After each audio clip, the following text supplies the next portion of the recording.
Assalamualaikum warahmatullahi wabarakatuh.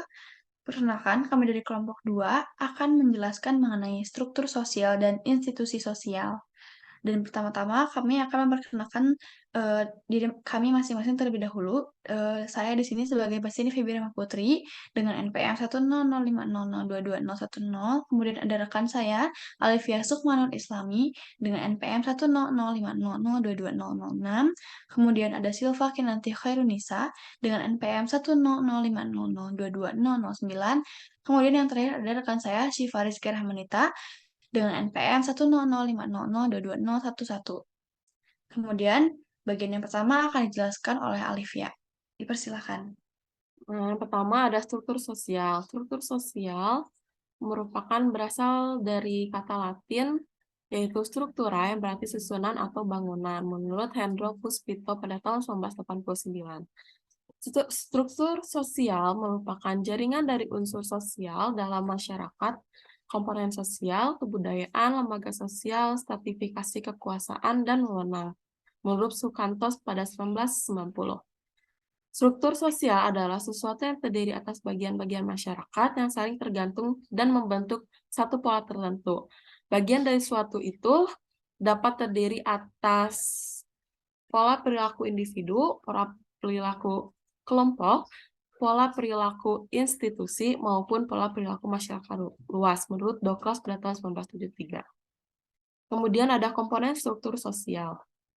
Komponen struktur sosial terdiri dari 3. Yang pertama itu ada simpul-simpul nodes. Simpul-simpul nodes merupakan sekumpulan orang atau objek yang berperan sebagai simpul. Kemudian yang kedua ada ikatan keterhubungan.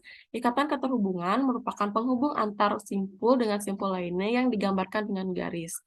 Yang terakhir ada arus. Arus merupakan sesuatu yang mengalir dari suatu simpul ke simpul yang lain yang digambarkan oleh panah. Dari komponen-komponen tersebut, bekerja berdasarkan prinsip-prinsip tertentu, yaitu yang pertama memiliki pola tertentu, sekumpulan simpul-simpul yang ada bisa digolongkan dalam satu kesatuan yang berbeda dengan golongan lainnya, ikatan bersifat relatif permanen, dan ada aturan main, hak, dan kewajiban yang berlangsung antara simpul-simpul tersebut. Selanjutnya ada tipe struktur sosial. Tipe struktur sosial terdiri atas 8 tipe. Yang pertama ada grup struktur. Grup struktur merupakan comparatively small social structure composed of one or a few types of status position. Kemudian ada organizational struktur. Organizational struktur merupakan large and more formal structure composed of a diversity of status position, relying different in authority and at the lower level, evidence large number of incumbents in its position menurut Weber pada tahun 1922. Yang selanjutnya ada community structure. Community structure merupakan social structure organization for people resident as well as their activity in physical or geographical space menurut Howey pada 1989. Yang selanjutnya ada institutional structure. Menurut J. Tanner pada 1972, struktur that are created to solve basic human and organization problem are termed institutional. For example, societies are evident family, economy, and religion, but at the scale of society increases additional institutional government, law, education, science, and medicine. Yang selanjutnya ada categorical structure. Categorical structure, therefore, are created and sustained by virtue of differential treatment of those who reveal identifiable characteristic menurut Holloway 1986. Selanjutnya ada societal structure. Social structure,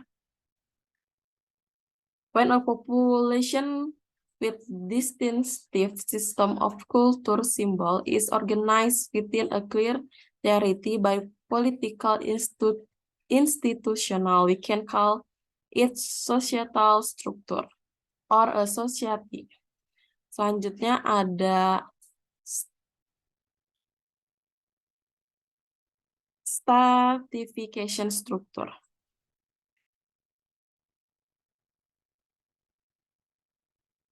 A stratification system exists in a society menurut J. Thanos 1984. When the value ratios of a society are distributed unequal and when as a result people can be categorized by virtue of their shares of resource and come to define themselves as distinctive. Yang terakhir ada intersocietal system.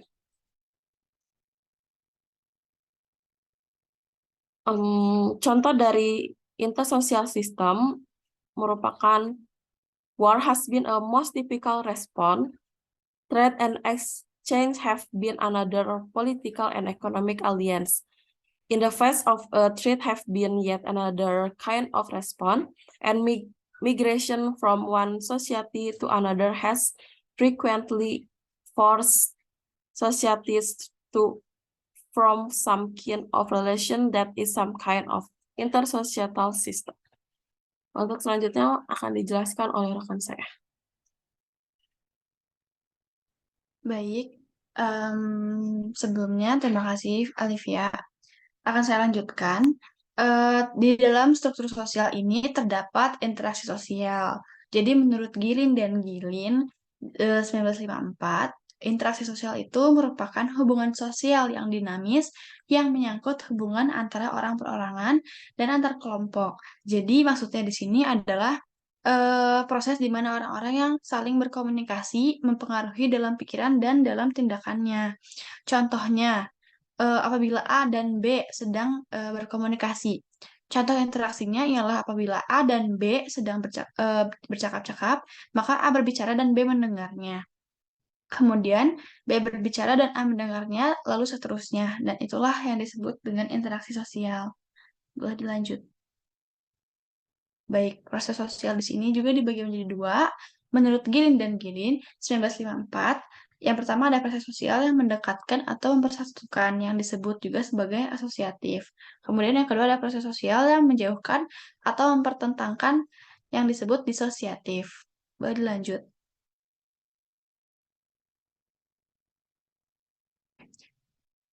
Kemudian di sini juga ada unsur-unsur struktur sosial. Yang pertama ada status position, yaitu the location of an individual within a network of positions, a basic unit of social structure. Jadi maksudnya di sini adalah lokasi individu dalam jaringan posisi dan ini dasarnya itu struktur sosial. Kemudian yang kedua ada role, yaitu the behavior of individuals in status positions as they take account of one another and size up norms and other cultural symbols. Jadi maksud di sini adalah perilaku individu dalam posisi status karena mereka perhitungkan satu sama lain dan mengukur norma dan simbol budaya lainnya. Kemudian ada status set, yaitu the complex or array of positions that an individual person occupies. Jadi status set di sini maksudnya adalah kompleks atau susunan yang posisi yang ditempati oleh seseorang. Kemudian yang terakhir ada role set, yaitu the expected array of behaviors for a given status positions. Jadi maksudnya di sini adalah hubungan seseorang dengan individu lainnya pada saat dia sedang menjalankan perannya. Itulah yang disebut role sets. Nah, perilaku sosial ini sebenarnya bergantung pada status position dan role yang terkait. Kemudian untuk status set dan role sets itu menjelaskan bahwa pada satu saat yang sama seorang individu itu harus menampilkan sejumlah perilakunya tertentu. Sebagai konsekuensi, ia ternyata memiliki posisi dan role yang melekat dan tak terpisahkan dalam satu waktu. Hal ini sangat jelas dalam konsep network position. Sebagai konsekuensinya, seseorang individu dapat mengalami real strain dan role conflict. Kemudian dalam setiap struktur sosial ada hal-hal yang bisa mempengaruhi anggotanya seperti pikiran, persepsi, perasaan, tindakan, dan interaksi. Nah, itu dia yang sangat mempengaruhi struktur sosial di mana tempat kita berada. Kemudian untuk selanjutnya akan dijelaskan oleh rekan. Baik, selanjutnya ada institusi sosial.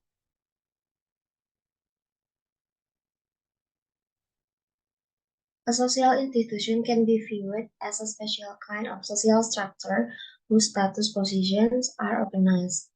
Jadi kayak di sini tuh peran yang stabil buat memenuhi kebutuhan dasar manusia dalam masyarakat. Terus dalam institusi sosial juga diatur oleh sistem norma atau sejumlah norma untuk terpenuhinya kebutuhan manusia dalam kehidupan masyarakat. Selanjutnya ada macam-macam institusi sosial. Yang pertama ada keluarga dan kekerabatan. Ini merupakan sistem norma yang paling mendasar di institusi sosial, bertanggung jawab atas mekanisme pergantian anggota baru di dalam masyarakat melalui fungsi reproduksi, juga membantu anggota-anggota masyarakat berpartisipasi dalam kehidupan bermasyarakat secara efektif melalui fungsi sosialisasi, yakni mengajarkan anak-anak hal-hal yang baik dan mengelakkan hal-hal yang tidak baik. Masalah paling mendasar lainnya dari institusi sosial, yaitu menjaga sumber daya dari lingkungan, mengubahnya menjadi komunitas yang dapat digunakan, dan kemudian mendistribusikannya ke anggota masyarakat. Dari perspektif fungsionalnya, jika manusia tidak dapat menggunakan makanan dengan baik, seperti mengubahnya menjadi sesuatu yang dapat dimakan dan mendistribusikannya ke semua orang, manusia dan masyarakat tidak akan dapat bertahan. Dalam institusi ini juga diatur cara-cara mendapatkan barang dan jasa bagi kepentingan masyarakat, seperti mengatur cara-cara produksi, distribusi, perdagangan, konsumsi, agar setiap anggota masyarakat mendapat bagian yang mesti diperolehnya. Termasuk ke dalam institusi ekonomi ini juga ada institusi perbankan, pemasaran, perdagangan, periklanan, dan yang lain-lain. Selanjutnya ada pemerintahan. Jadi ketika populasi manusia mulai tumbuh besar, kehidupan sosial tidak dapat lagi diatur secara informal atau hanya di sekitar hubungan keluarga dan kekerabatan. Jadi masyarakat itu butuh pemimpin untuk dapat memberitahu orang lain apa yang harus dilakukan atau diperlukan untuk mengordinasikan kegiatan dan jika perlu untuk mengendalikan penyimpangan dan konflik.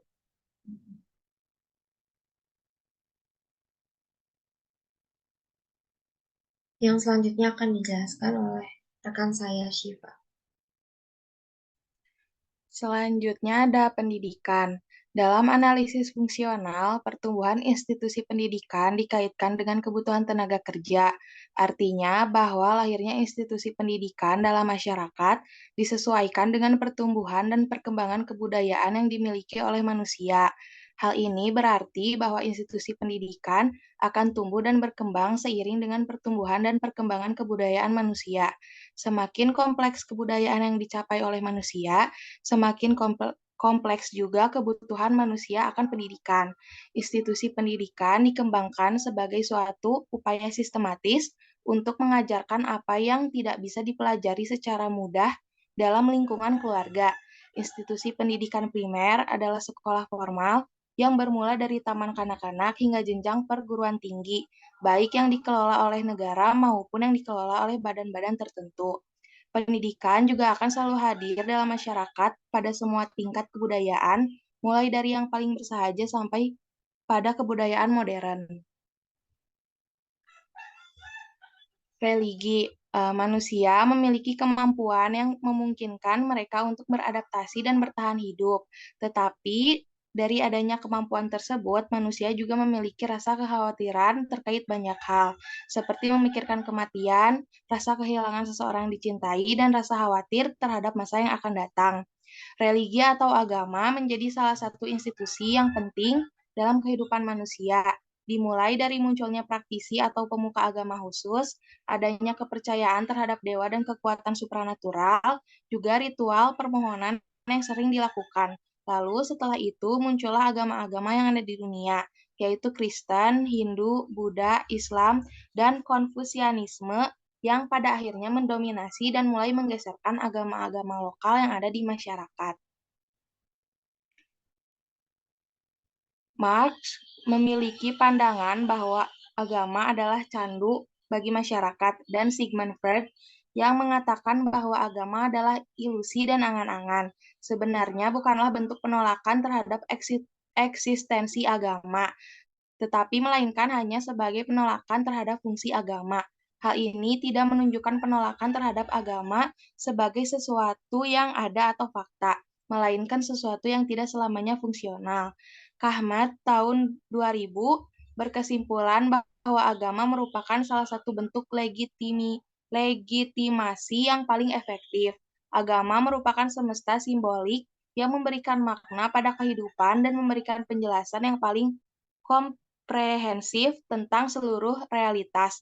Agama juga merupakan naungan sakral yang melindungi manusia dari situasi kekacauan atau chaos.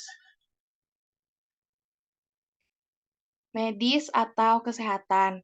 Dalam sejarah manusia, pemuka agama, dukun, penyihir, dokter, dan pendeta sudah terlibat dalam hal membantu mengobati suatu penyakit. Sistem pengobatannya sendiri entah dengan menggunakan kekuatan supranatural ataupun obat-obatan tradisional yang sudah dikenal di masyarakat. Sejak awal, proses pengobatan ini sudah berkembang dan mulai terstruktur, dimulai dengan adanya dokter, perawat, dan rumah sakit. Di Eropa sendiri, gereja Katolik juga seringkali melayani pasien layaknya rumah sakit dengan bantuan para biarawati. Hal ini menunjukkan bahwa agama dan ilmu kedokteran atau kesehatan seringkali terkait satu sama lain hingga era modern. Pemisahan antara agama dan ilmu kesehatan atau kedokteran ini mulai terlihat pada awal perkembangan masyarakat seperti di Mesir, Yunani, dan Roma.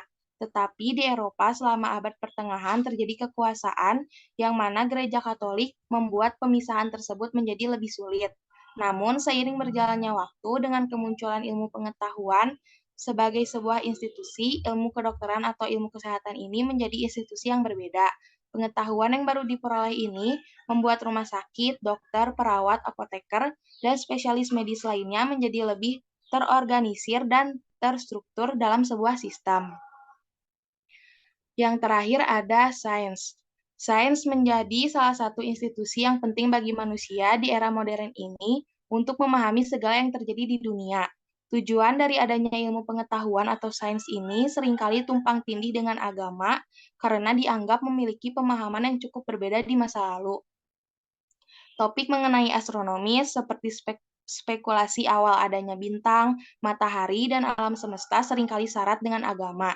Di Eropa sendiri, perkembangan sains terjadi dengan diselingi konflik disebabkan oleh Nikolaus Kopernikus yang mengemukakan pendapat mengenai pernyataannya yaitu bahwa bumi berputar mengelilingi matahari, bukan bumi yang menjadi pusat alam semesta.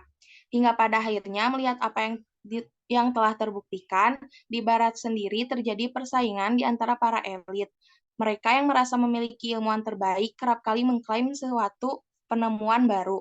Dengan demikian, kita dapat memvisualisasikan sains sebagai institusi yang memiliki posisi berbagai struktur sosial. Kemudian, institusi sains ini digunakan untuk penelitian dan pengembangan unit bisnis yang dirancang untuk menghasilkan pengetahuan sekuler tentang bagaimana alam semesta beroperasi dalam hal prosedur ilmu sains.